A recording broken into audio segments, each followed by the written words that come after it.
Hi, welcome to FedScoop's series on accelerating innovation in government. I'm Billy Mitchell, and today I'm here with Lauren Knausenberger of the Air Force. Lauren, how are you doing today? Yeah, doing great. How about you? I'm doing fantastic. Thanks for joining us. We wanted to focus on the topic of mobility specifically today, and first question, jumping right into it, is about enabling mobility and how agencies or your own agency can leverage mobility to make your people out in the field more effective. So what are you seeing across the government or perhaps in your own agency at the Air Force?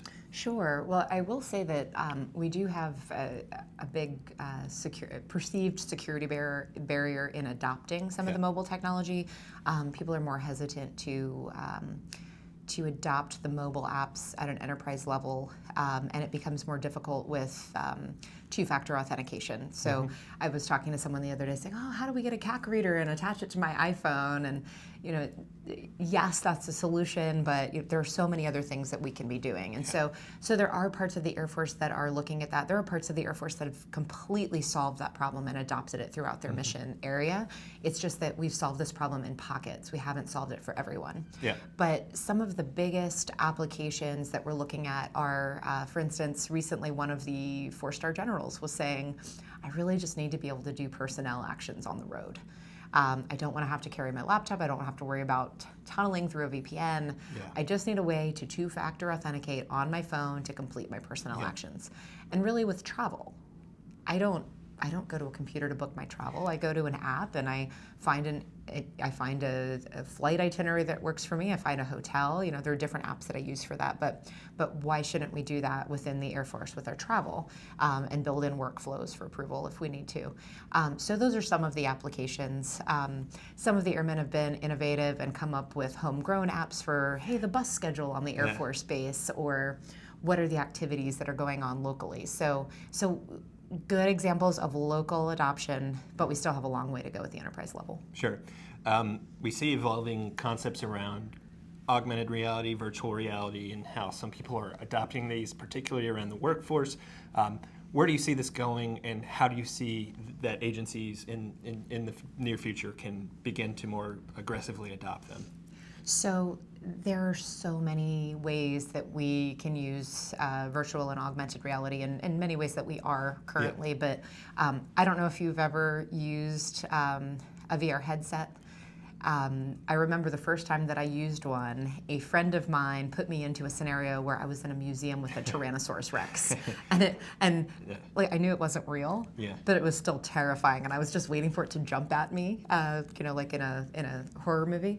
And so my heart rate was elevated. I could explore the space fully. If you're able to employ that for a war zone scenario and bring in some of the stress of it feeling so real, that can only help the warfighter. Same thing with flying missions. I can go and fly a mission and use all of the sensor technology on my airplane. I can use all of the video feed. I can use all of the scenarios. It's very easy to then make other people fly that same mission. And perhaps if it was a mission where something went wrong, use it as a training scenario so that the next pilot in that situation doesn't have that same thing go wrong. We can save lives that way. And I think there's a lot of collaboration too to bring students of multiple ages into it. Fly against an F-35, fighter pilot. So things like that to test skills and to get people at all ages kind of involved in that mission set. Sure. And then to close it out, we talked about a couple different, evolving technologies, mobile, AR, and VR. What ways do you see you guys at the Air Force kind of reimagining, I know it's a kind of funny way to put it, but reimagining computing to enhance user experience, to better meet mission outcomes, and to increase productivity? So our big push right now is around data.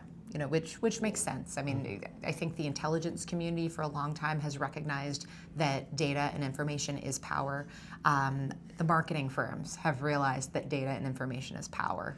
The other parts of the military value it, but have not necessarily put in place the foundational building blocks to use it the most effective way. And so we recognize that any reimagining that we may do starts with that foundation of having data in structures that we can use it, where we can pull it, where we can do statistical regression, where we can use AI and machine learning concepts to get the most out of that data to do predictive analytics for things like how to retain people within the Air Force. And one of the most recent things is how do we reduce suicides within the military? I mean, that's a huge issue that touches so many airmen. So all of those things culminate, and then of course, quantum computing is going to be big for the encryption decryption piece. How we apply it is still elusive to some, and it's a debatable topic. But that is kind of the path that we're on today. Great, Lauren. Thanks so much for joining us today. It's been a pleasure chatting with you. All right, thanks. It's been great. Of course. Thanks for watching. I'm Billy Mitchell, FedScoop TV. Have a good one.